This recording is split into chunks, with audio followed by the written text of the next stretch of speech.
Hello दोस्तों, जय हिंद। This is Waris. Your welcome to our YouTube channel the Waris academy. दोस्तों, जैसा कि हम हिंदी व्याकरण को लेकर के चल रहे हैं, उसकी जो है क्लासेस रेगुलर आपको दिए जा रहे हैं। उसमें आज का हमारा क्लासेस है क्रिया विशेषण पर आधारित होगा। इसके पहले आपको संज्ञा, सर्वनाम, विशेषण, क्रिया, इन सभी चीज़ों को बताया जा चुका है। दोस्तों, आज का एक बहुत ही इंपॉर्टेंट टॉपिक जो सभी परीक्षाओं में पूछा जाता है, क्रिया विशेषण से भाषा वाले जो जिसमें भी भाषा पूछा जाता है वहाँ से यहाँ से प्रश्न बनते हैं। तो इसका हम परिभाषा देखेंगे, भेद देखेंगे और इसके प्रमुख उदाहरणों को हम देखेंगे ताकि क्रिया विशेषण से हमें पूरी तरह से इसका कॉन्सेप्ट समझ में आ जाए। दोस्तों, तो चलिए शुरू करते हैं, वीडियो को आगे बढ़ाते हैं। दोस्तों, हम देखते हैं क्रिया विशेषण की परिभाषा क्या होती है।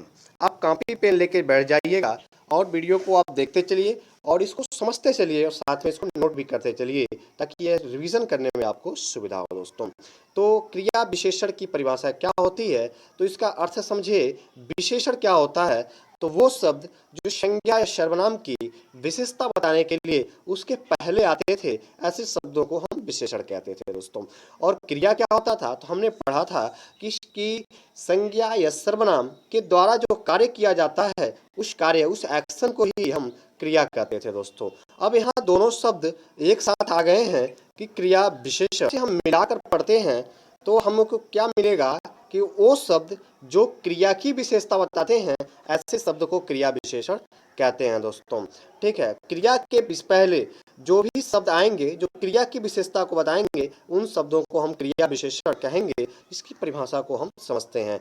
वह शब्द जो हमें क्रियाओं की विशेषता का बोध कराते हैं, क्रियाओं की विशेषता, ध्यान रखिएगा, क्रियाओं की विशेषता का बोध कराते हैं, वे शब्द क्रिया विशेषण कहलाते हैं।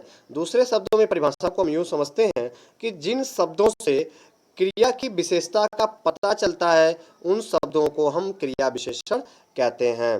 ठीक है।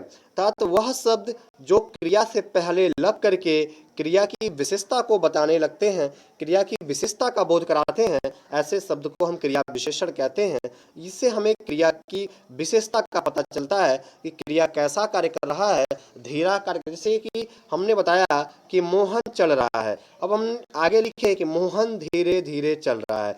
तो चलना क्या है, क्रिया है, और चलना से पहले, चलना एक क्रिया हो गई, और चलना से पहले जो धीरे धीरे शब्द आ गया है दोस्तों, ये क्या हो गई, विशेषता हो गई। ठीक है। तो चलना से पहले जो धीरे धीरे शब्द आ गया, ये चलने की विशेषता हो गई, तो इसी को हम क्रिया विशेषण कहते हैं। दोस्तों, आगे हम उदाहरण देते हैं, उदाहरण से आपको अच्छे से ये समझ में आएगा। लीजिए, यहाँ जो है आपको कुछ उदाहरण दिए जाते हैं क्रिया विशेषण के। जैसे वह धीरे धीरे चलता है, तो वह चलता है, चलना क्या हो गया, क्रिया हो गया। वह क्या हो गया, कर्ता हो गया, या इसे हम सर्वनाम कह सकते हैं जो संज्ञा की जगह पर प्रयोग हुआ है। दोस्तों, ये हमने पहले आपको पढ़ाया है, आप प्ले लिस्ट में वीडियो को देख लीजिएगा।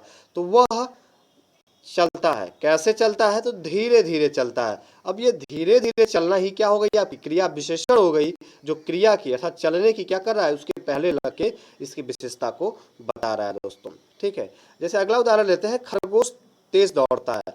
खरगोश दौड़ता है, दौड़ने का क्रिया हो गई, और क्रिया से पहले एक शब्द आ गया तेज, जो बता रहा है कि वह तेज दौड़ता है, अर्थात दौड़ने की विशेषता है तेज। इस प्रकार से तेज शब्द क्या है, क्रिया विशेषण हो गया। दोस्तों, शेर धीरे धीरे आगे बढ़ता है, तो आगे बढ़ना ये क्रिया है, और इसके आगे धीरे धीरे लगा हुआ है, तो ये धीरे धीरे क्रिया विशेषण होगा। दोस्तों, ठीक है। चलिए आगे देखते हैं। आप परिभाषा को समझे और इसके उदाहरण को आपने समझा, आगे हम इसकी कुछ विशेषताओं, प्रकार को और इसके भेद को हम जानेंगे। दोस्तों, कितने भेद होते हैं। दोस्तों, अर्थ के आधार पे क्रिया विशेषण के चार भेद बताए गए हैं। चार भेद होते हैं अर्थ के आधार पे, अर्थात हम जब किसी वाक्य का अर्थ निकालते हैं किसी शब्द का, तो उसके आधार पे क्रिया के चार भेद जो है बताए गए हैं। पहला भेद जो होता है, कालवाचक विशेषण होता है, अर्थात क्रिया कालवाचक क्रिया विशेषण होता है, अर्थात कि क्रिया वह क्रिया जिसके पहले लगने वाले वो विशेषण शब्द, क्रिया विशेषण शब्द जो उसके काल का बोध कराते हैं, समय, टाइम का बोध कराते हैं। टाइम, समय, जिसको आप हिंदी में कहते हैं काल, इसका बोध कराते हैं, उसे हम कालवाचक विशेषण के अंतर्गत रखते हैं दोस्तों। ठीक है, चलिए आगे देखते हैं। दूसरा भेद है रीतिवाचक क्रिया विशेषण। रीतिवाचक क्रिया विशेषण। तीसरा जो भेद होता है स्थानवाचक क्रिया विशेषण होता है, और चौथा परिमाणवाचक क्रिया विशेषण होता है। तो हम इन सभी की एक एक परिभाषाओं और एक एक एग्जाम्पल्स को देख करके हम जो है क्रिया विशेषण के कॉन्सेप्ट को पूरी तरीके से क्लियर कर लेंगे दोस्तों। चलिए आगे देखते हैं कालवाचक विशेषण का परिभाषा क्या होता है। दोस्तों पहला है कालवाचक क्रिया विशेषण।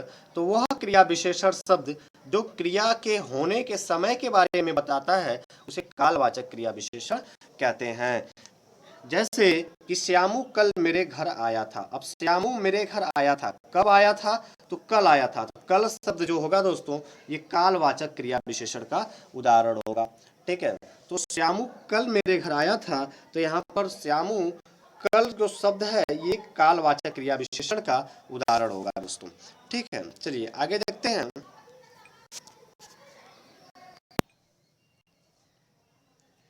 दोस्तों दूसरा जो प्रकार होता है इसका रीतिवाचक क्रिया विशेषण होता है।